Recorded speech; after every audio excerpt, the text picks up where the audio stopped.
Sharania is reporting that Knicks center Mitchell Robinson broke his right pinky finger, and there is no timetable for his return. Yeah, how much of an impact do you think this is going to make on the Knicks if they don't have him to start the finals? He's a big piece of what they do, you know, especially coming off the bench.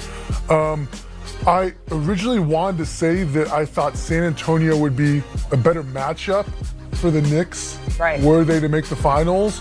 But without Mitchell Robinson, I don't know that, because he's another body you can throw at Wemby. 100%. So that kind of makes me change my mind on that a little bit. Yeah, and I mean, this is exactly what we were talking about with the injuries. Like, there's always this stuff. I don't know that in 9 days you can repair a broken pinky finger, but who's to say? All right, we're going to take a short break here on the association. Who's banging on the wall? You break, you buy. All right, welcome into the association presented by Caesars Sportsbook.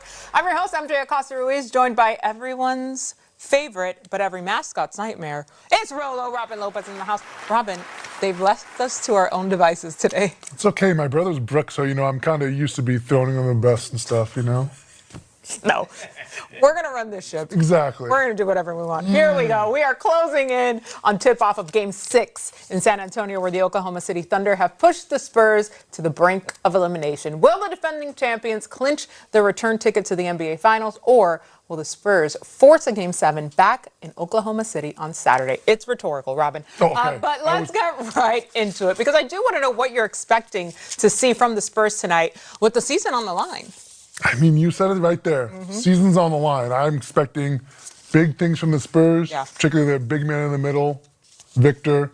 Oh, Victor. Wemby. I think he's going to go all out.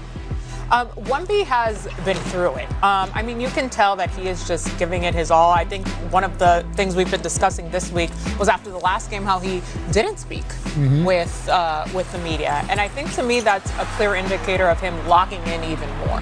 Yeah, right? Sometimes silence says more than any words can. Yeah. And there's been a clear pattern in the series when it comes to Wemby's offensive assertiveness to start games.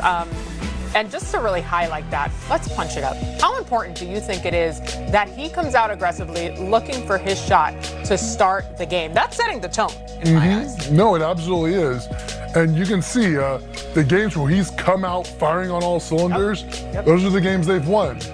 And today's a must-win game. If they don't win, no more season. So, look, I think he's already aware of this. The Spurs are aware of it. That's why he didn't say anything at the press conference. He said, you know what, I need a moment for me. Can I have 5 minutes just to digest all of this, trying to center myself? He meditates, doesn't he? Yes, he does. 100%. Very mindful man. Have you tried meditation? I try all the time. It's very difficult. I occasionally dabble in it, but usually meditation just leads to me sleeping. And sleeping and meditation, that's not quite the same thing, is it? It's not. Okay. That's promising, I suppose. I guess. I can't shut my brain off. I'm told you're not supposed to. Someone who can't be shut off is Isaiah Hartenstein. Stein. Both are probably appropriate. Stein. We're told Stein. He was huge for the Thunder in Game 5, tallying 12 points, 15 rebounds, 4 assists, but also played a huge part in holding Wemby to 4-15 shooting and limiting him to only 6 rebounds. How has he been able to be this effective against Wemby in this series?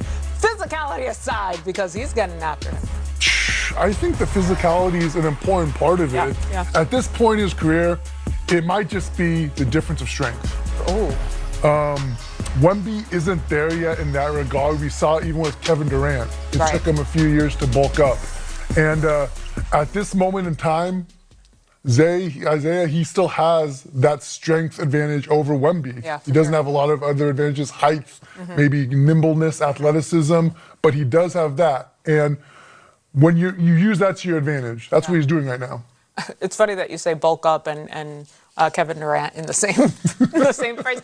It's all relative, but I get correct. I get what you're saying. But yeah, and Wemby, I think, is body structure-wise still even a little bit stronger already out the gate than what we saw in the prototypical, if you can call him prototypical, Kevin Durant. But he is still getting there. But he has held his own, I think, against the physicality, because no one has an answer for Wemby. When you're 7'5", 7'6", by the end of the season, he's going to be 8 feet tall.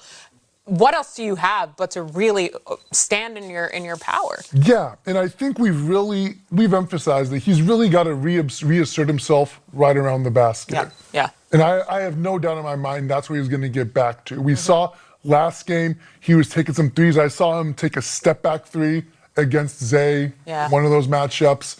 And that's not what he needs to be doing right now. Yeah. He needs to be going his better and better. He knows he's 7'5". He's an athletic freak.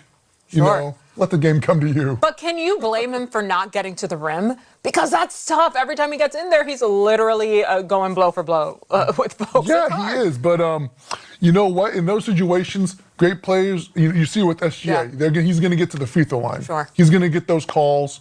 He's either going to get bucket, offensive rebound, get to the free throw line. Now, here's the thing, because the odds are stacked against San Antonio here. The winners of Game 5 in best-of-7 series that are tied 2-2 go on to win the series 82% of the time. That's true? Crazy. Yes, it's nuts. So with that in mind, let's take a look back at that pivotal Game 5.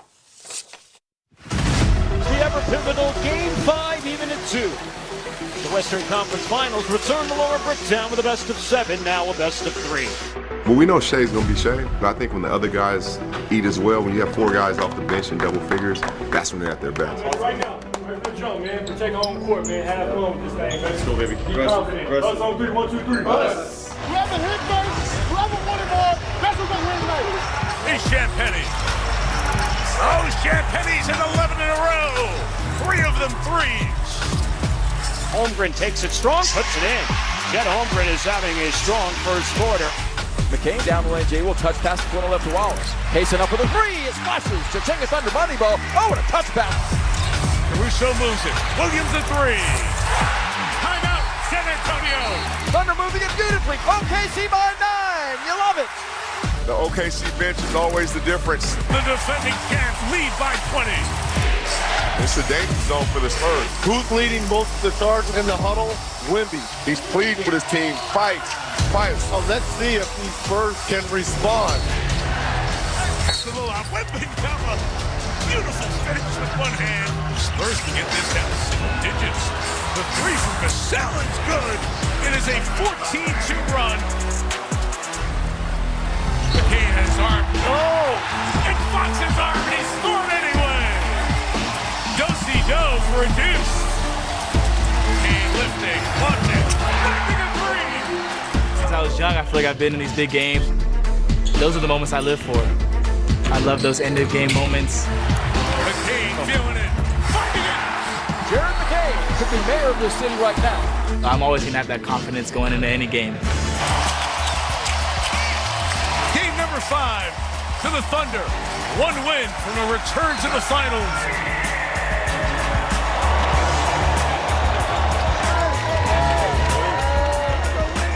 I've been saying it all year. We're a group of 1 through 15.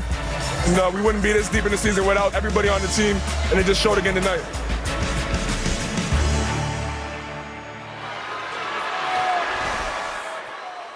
Chills. Goosebumps. Oh, my God. Okay, so outside of Wemby, who are you looking for to really give the Spurs a big performance tonight with, again, their season on the line? I think it has to be Stephon Castle. Dylan Harper's going to be out there. He's been big for them.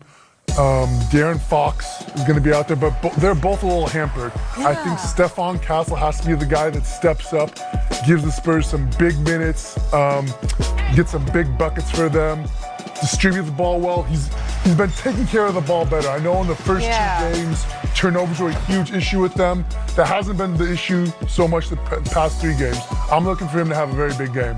You know what? I love that you mentioned that, because the entire season, Castle has been such a standout for this Spurs team. But yeah, he was playing, I said it, with his hair on fire the first few games, but I think I know how that feels. Right, I bet. So how does that feel when you're out there and you have that adrenaline? Because I think he has settled down after those first few games. He has, and it helps having De'Aaron Fox back out there, even if he's not at 100%, just kind of as a steadying force.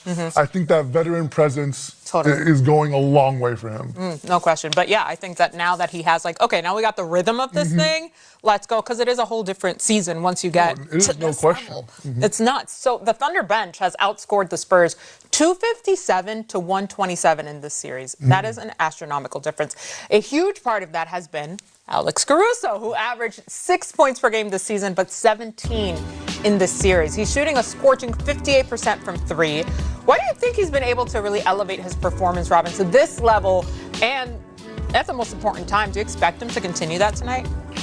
So that's been part of San Antonio's game plan. put Wemby on him, challenge Alex Caruso to hit big shots. He's an experienced player, he's a veteran, and he's shown that in those big moments, he's gonna knock those down. So I anticipate that San Antonio is gonna have to do something a little different. Switch matchups, make Wemby get out there a little bit sooner. They're gonna have to use something to switch it up because it's been 5 games in, and he's averaging 3 times his points per game average. No question. He's turned on the turbo jets as he showed. That reaction there was perfect. Okay, so we can't overlook the fact that you and Spurs head coach Mitch Johnson played together Maestro at Stanford. Come on. What do you think that his strength has been as he's going in there, his messaging to these players with their backs against the wall tonight? Look, I don't think there's going to be any shouting. He's not going to get over emotional. Yeah. I think he's going to be very analytical, very firm. The Spurs, they know what they need to do to be successful. Yeah. He has the data to back it up. I think that's going to be his message. I love he said no shouting because bless his heart, every single post-game presser. There's enough shouting going on. His voice, I don't even know how he can still talk at this point. So. Oh no, he's using all that volume is being used during the game. The side, you know that. Courtside for sure. We love that. All right, we're going to take a quick break here on the association before we continue to count you down.